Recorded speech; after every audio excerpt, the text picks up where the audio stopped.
कोई भी real estate से सवाल पूछना है, कोई भी आपको डाउट्स है, क्लैरिफिकेशन है, डिस्कशन में आपको अपना पार्ट लेना है या फिर आपको कुछ ओपिनियन शेयर करने related to real estate with PKG, आप कर सकते हैं। स्टूडियो नंबर नोट कर लीजिए 9052269109, 9052269109 है स्टूडियो नंबर।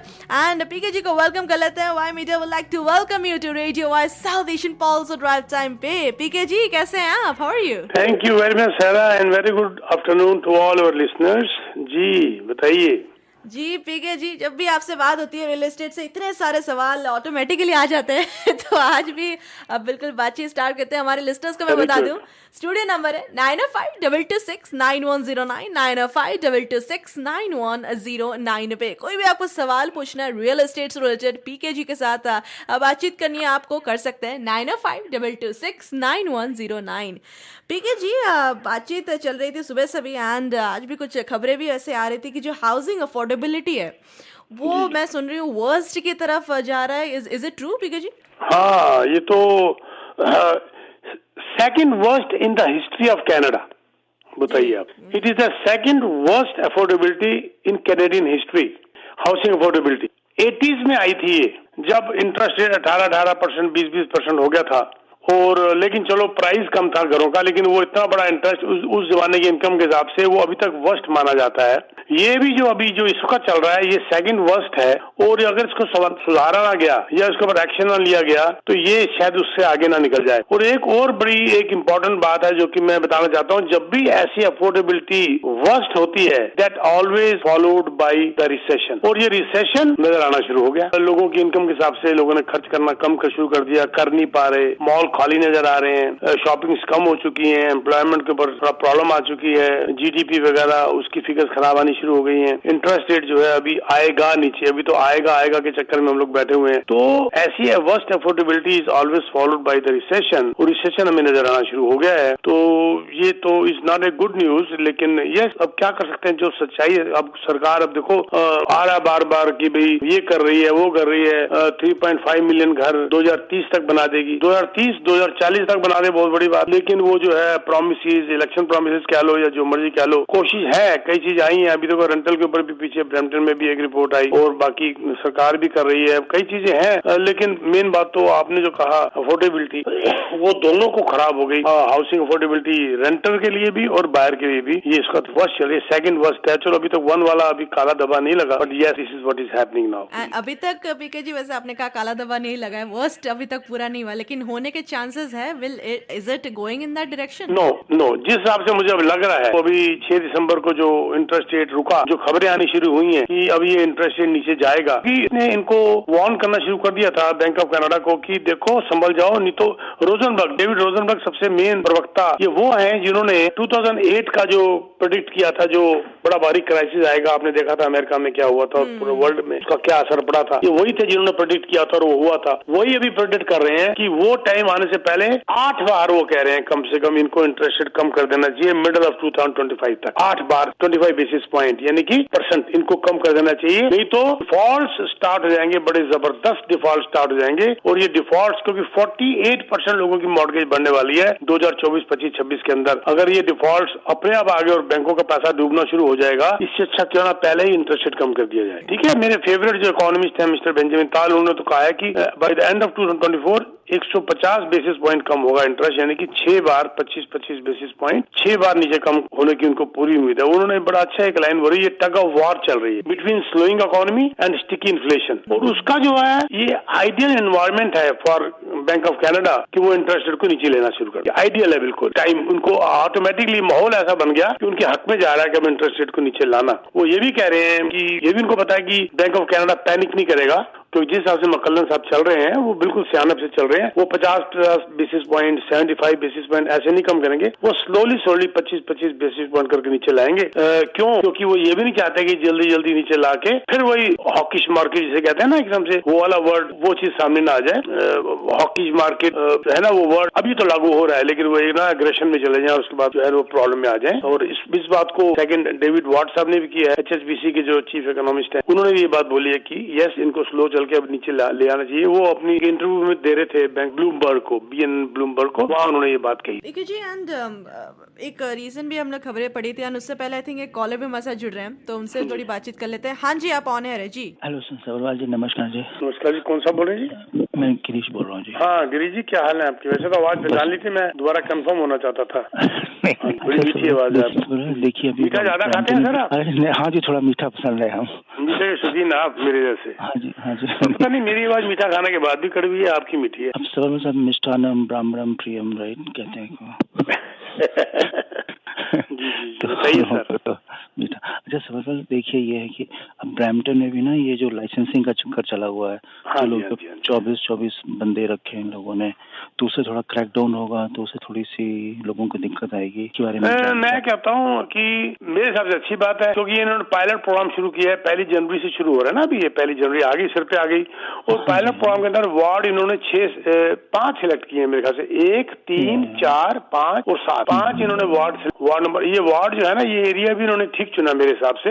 ये वार्ड आते हैं, आपको पता ही होगा जब आप इसकी नॉलेज रखते हैं, तो वैसे भी मैंने देखा है, आपको बहुत नॉलेज है, आप बहुत अपने आप को अपडेट रखते हैं। Very nice. बस आपके जैसे थोड़ा वो शौक है, बस आपके सुनते रहते हैं। बहुत अच्छी बात है, मैंने देखा आपको अलग प्रोग्राम्स में भी बात करते हुए, आपको बड़ी नॉलेज है। क्योंकि आपने देखा ये जो 5 वार्ड हैं, आप इधर चले जाइए, आप अगर साउथ की तरफ तो ये स्टील आ गया, उस तरफ चले जाए तो बोवेड आ गया, और अगर आप वेस्ट की तरफ जाएं तो मिसागा रोड आ गया, और अगर आप जाएं ईस्ट की तरफ तो टॉरब्रम। इस एरिया के अंदर ये 5 वार्ड पड़ते हैं, और इसमें इन्होंने वो 4 यूनिट, अप टू 4 यूनिट के अंदर इन्होंने पायलट प्रोग्राम लेकर आए हैं ये लोग। और इसका नाम इन्होंने रखा है residential rental license, RRL। Actually जो इन्होंने किया है ना, ये पहले फेडरल गवर्नमेंट ये लिया क्रैकडाउन कर रही है ऑन शॉर्ट ऑफ रेंटल्स के ऊपर। आपने सुना ही होगा, जो मैंने आज से 2 हफ्ते पहले बोला था, उसी को मद्देनजर रखते हुए मुझे लगता है ब्रैम्पटन मुनिसिपैलिटी ने ये चीज लाई है। क्योंकि फेडरल के अंदर ये हो रहा है कि प्रॉपर्टी टैक्स नॉन कंप्लायंस वाले जो हैं, एक अनऑथराइज जो उन्होंने रखे हुए हैं रेंटल, उनको वो क्लेम ही नहीं कर सकते। अब जब अगर लाइसेंस नहीं होगा, वो प्रॉपर्टी टैक्स का खर्चा, रिपेयर का खर्चा, इंटरेस्ट कॉस्ट कोई क्लेम ही नहीं कर सकते। और जब वो इतना कुछ क्लेम नहीं होगा तो नेचुरली वो सुधर जाएंगे। तो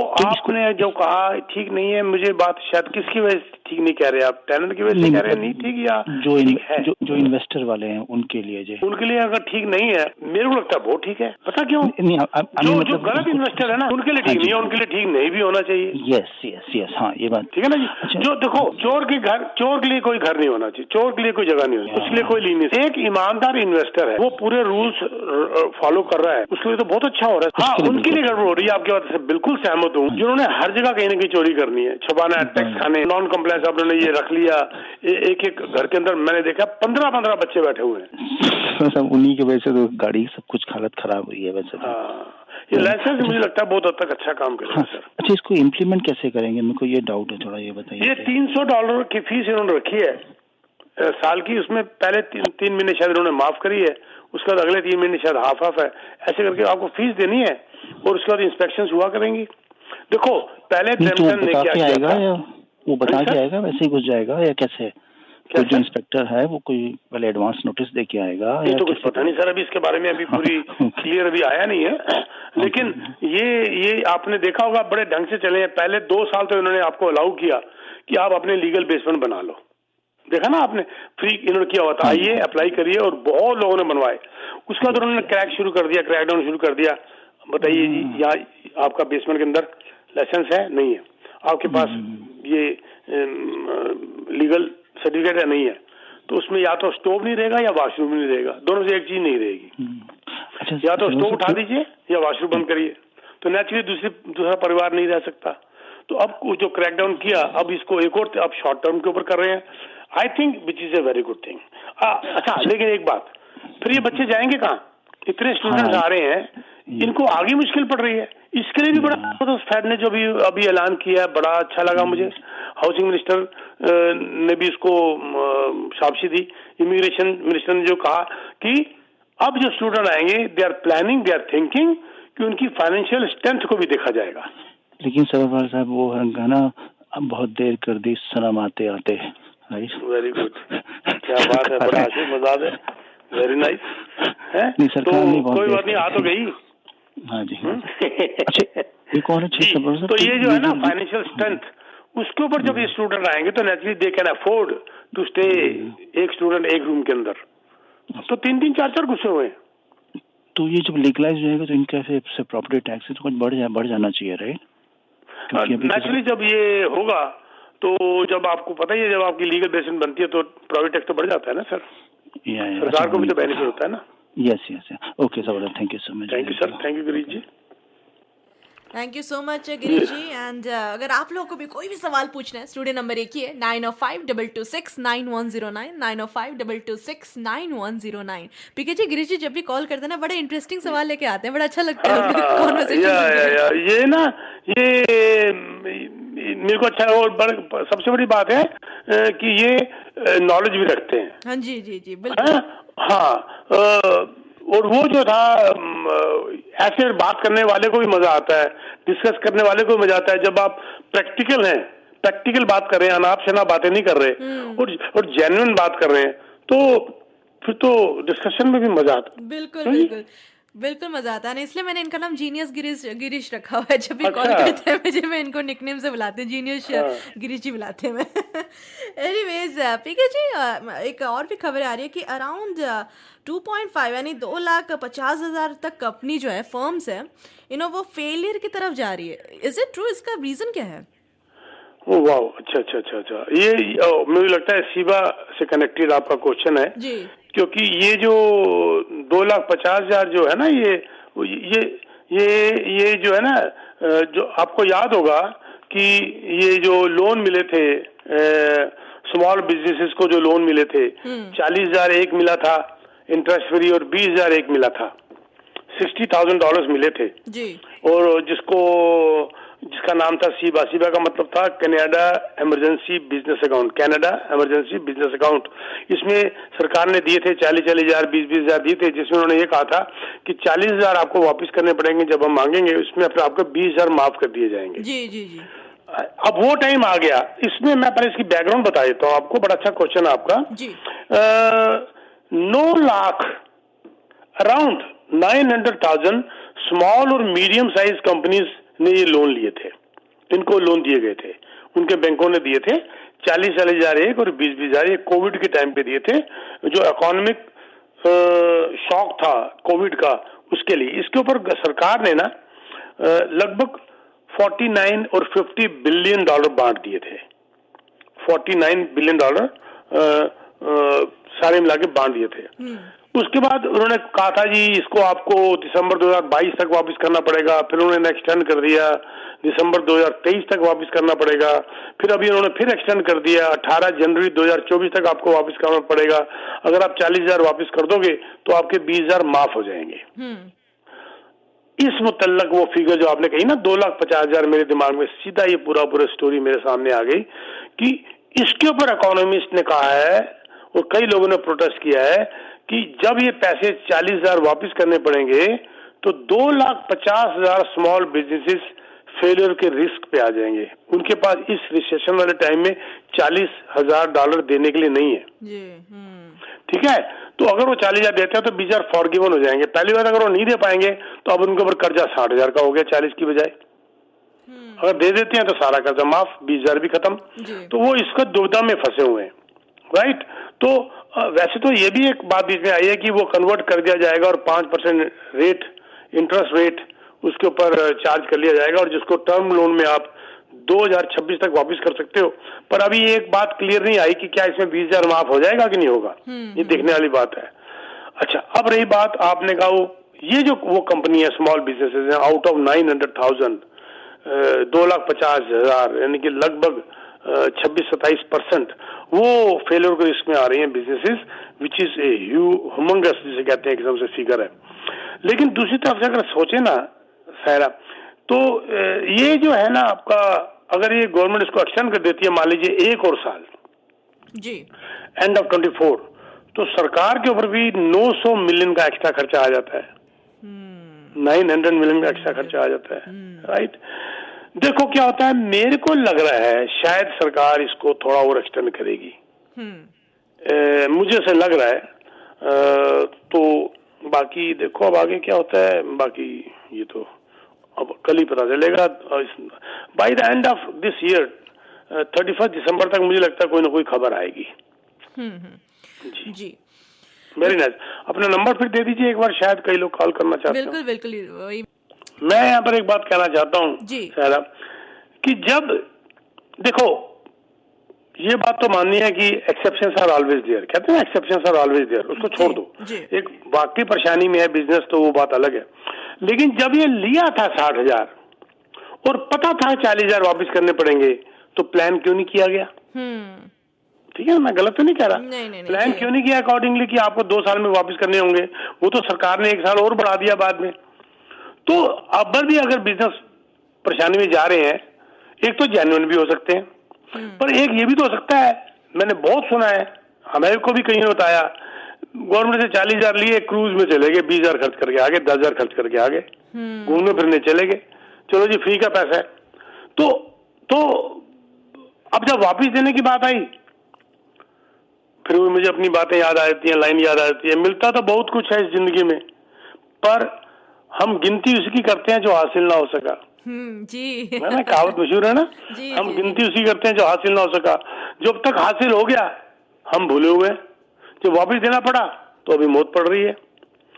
exceptions are always there, I understand, planning should be there, yes, लेकिन मजबूरी भी है, कई बिजनेसेस के बेचारे कर रहे होंगे तो भी नहीं कर सकते होंगे, पर इसमें सब घुल गए, आटे में घुन, कहते हैं ना गेहूं में घुन पिस गया जी। तो वो वाली बात है, अब क्या कर सकते हैं। यस, ये बिजनेसेस जो है लॉस में, फेलियर की तरफ जा रहे हैं, अगर सरकार मांगेगी, और सरकार को इस बात का पता है।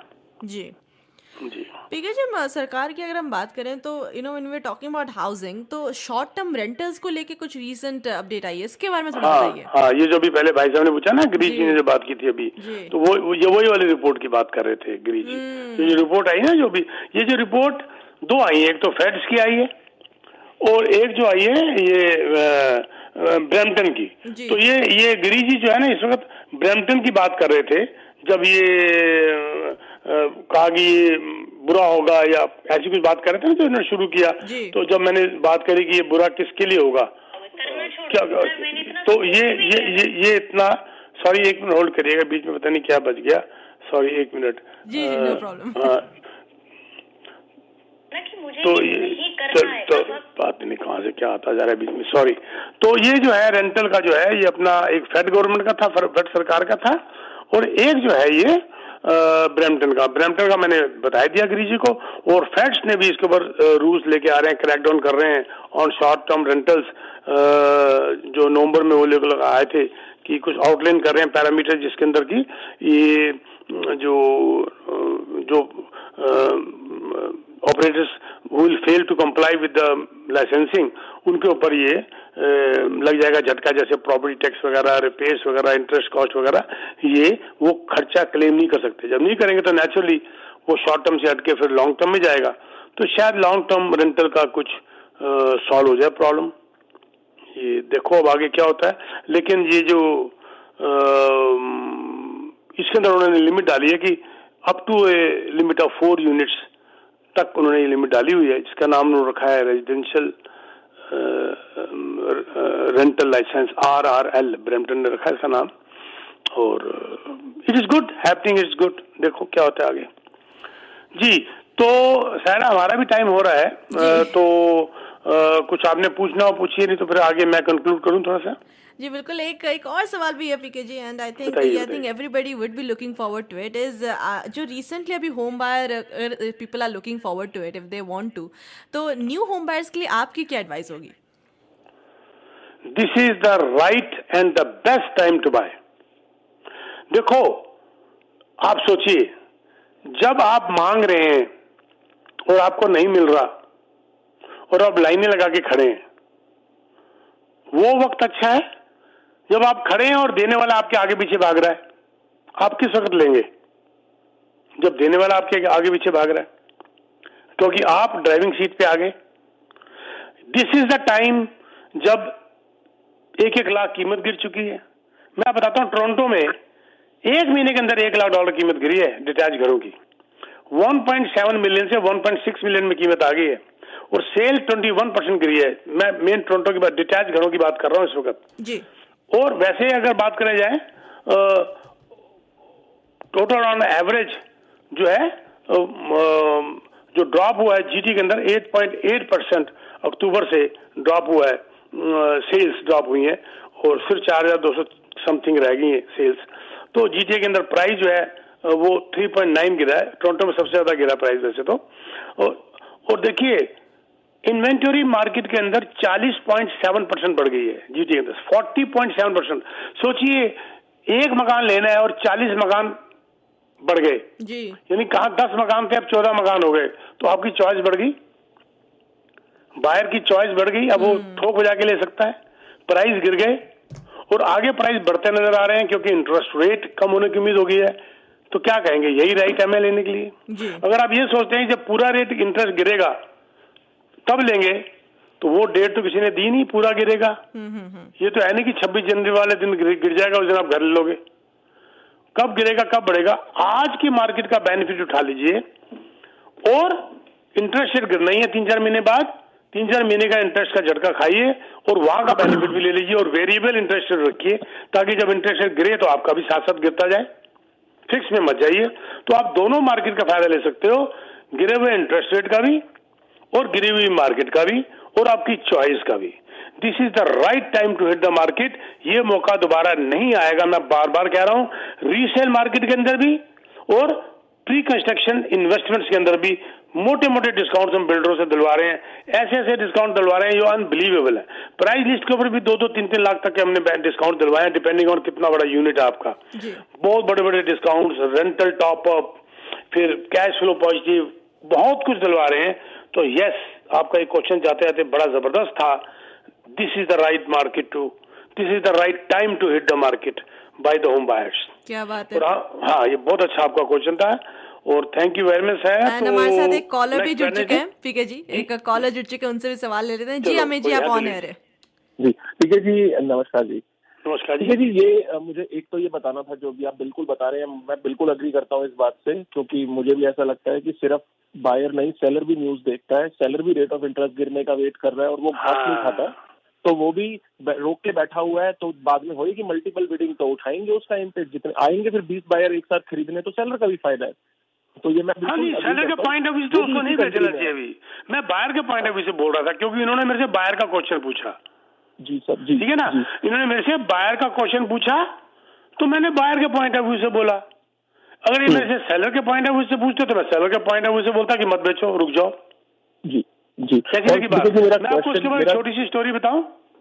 जी, पहले आप क्वेश्चन बताइए, फिर मैं उसके बाद बताऊंगा। बताइए आप। बस मेरा दूसरा क्वेश्चन पीके जी यही था जो आप अभी बता रहे थे कि ये बिजनेसेस जो वापस नहीं रिटर्न कर रहे हैं। मैं पीछे भी आपकी कुछ ये सुन रहा था रेडियो शोज, तो उसके अंदर वहां पे ये भी बात हुई थी कि गवर्नमेंट ने भी ओवर स्पेंडिंग की हुई है, जो कि ऑलमोस्ट अराउंड 2% इंक्रीज करा हुआ है, जिसकी वजह से इन्फ्लेशन इस टाइम पे। तो ये पैसे अगर वापस आएंगे गवर्नमेंट के पास 40 हजार करके, कितने बिलियंस ऑफ डॉलर्स हैं, तो उसकी वजह से भी तो bank of Canada rate of interest को जल्दी गिराएगा। तो ये लोग जो नहीं दे रहे, उनकी वजह से सबको भरना पड़ रहा है ना एक higher rate of interest. 32 billion वापस आया था, अगर ये 40,000 वापस आ जाए तो सबसे ठीक है जी, क्योंकि इन्होंने 49 बिलियन बांटा था 60,000 के हिसाब से। तो वेरी गुड, ये पॉइंट ऑफ व्यू आपका बहुत अच्छा है, बहुत अच्छा है। बिल्कुल हम कह रहे थे, तो ये गवर्नमेंट की ओवर स्पेंडिंग की वजह से ये 2% हमारा इंटरेस्ट रेट भी आगे बढ़ा हुआ है। Very nice. तो मैं ये कह रहा था, एक छोटी सी स्टोरी सायरा, एक लेडी, उसकी 2 लड़कियां थी, दोनों की शादी हुई अलग अलग घरों में जी। ठीक, एक लड़की की शादी हुई कुम्हार के यहाँ, कुम्हार समझते हैं ना, जो ये मिट्टी के बर्तन बनाते हैं, और एक लड़की की शादी हुई किसान के यहाँ। अब वो किसान के यहाँ जो लड़की की शादी हुई, वो अपनी माँ को एक दिन कहती है, माँ ऊपर वाले से प्रार्थना करो कि इस बार बहुत बारिश हो, क्योंकि ये अकाल पड़ रहा है तो हमारी फसल सारी खराब हो जाएगी, हम भूखे मर जाएंगे। जी राइट। तो माँ ने प्रार्थना शुरू कर दी कि ये बारिश हो ताकि हमारी बच्ची बचे। लो जी, 2-4 दिन के बाद उसकी दूसरी लड़की, जो कुम्हार के यहाँ शादी हुई थी, जो मिट्टी के बर्तन कच्चे बनाते थे, जो बाहर सुखाते हैं, वो कहती है, माँ प्रार्थना करो ऊपर वाले से कि बारिश ना हो, क्योंकि अगर बारिश होगी तो हमारे सारे बर्तन खराब हो जाएंगे, बाहर जो सूख रहे हैं, हम भूखे मर जाएंगे। माँ ने उसकी प्रार्थना करनी शुरू कर दी जी। अब बताइए किसकी प्रार्थना मानी जाएगी, माँ से पूछा तो दोनों तरफ चल रही है। वो कहती है मेरे से जो कह रहा है मैं उसके लिए प्रार्थना कर रही हूँ, बाकी ऊपर वाला अपने आप संभाल लेगा। जी। कैसी लगी बात आपको? बहुत ही अच्छी बात है। ये स्टोरी मैंने सुनी भी है, मुझे बचपन में याद है, मम्मी ने बताया था एक बार। ठीक है ना। जी। तो जैसे इन्होंने कहा कि वो होम बायर का, तो उस होम बायर का क्वेश्चन था, मैंने होम बायर के लिए बोल दिया क्या करना है। और वो होम सेलर के लिए बात है तो मैं उनको ये सलाह दूंगा कि मत बेचो, टाइम अच्छा आने वाला है, रुक जाओ। भाई मैंने तो आपके हक में कहना है, अब जो होना है वो तो होना है। तो वो माँ बेचारी क्या करे जिसकी एक लड़की कुम्हार के यहाँ शादी हुई, एक वो तो दोनों के लिए प्रार्थना कर रही है, अब क्या करे वो। तो मुझे माँ समझ लीजिए। ये बहुत सही बात कहा आपने पीके जी। है जी, है ठीक है ना। जी, जी। तो चलो अब जो भी है, बहुत बड़ा एक बहुत बढ़िया और अच्छा लगा आपसे बात करके, और तुमसे बात करके बेटा वैसे ही बड़ा अच्छा लगता है। Thank you so much PK ji. Thank you very much. Okay जी, नेक्स्ट टाइम। जी जी बिल्कुल नेक्स्ट बैठे से मिलते हैं। बिल्कुल पीके जी, एक बार कांटेक्ट नंबर बता दीजिए पीके जी। 647-299-4757। I repeat 647-299-4757. You can also visit teamsabarwal.com. और किसी किस्म की आपको रियल एस्टेट की इंफॉर्मेशन चाहिए, या you want to meet me personally, you want to discuss your portfolio plan, आप मुझे कांटेक्ट करके टेक्स्ट मैसेज डाल के नाम जरूर लिखिएगा प्लीज। बिना नाम के मैं वापस कॉल बैक नहीं करता, आपका नाम होना बड़ा जरूरी है ताकि मैं कॉल बैक कर सकूं। मेरा ऑफिस नहीं तो आपको कांटेक्ट करेगा, and we will have a meeting, and no obligation, no charges, these are free meetings, it's my passion. 647-299-4757. Thank you very much, sir. Thank you so much, PK ji. We'll meet you next time. Thanks a lot. Thank you.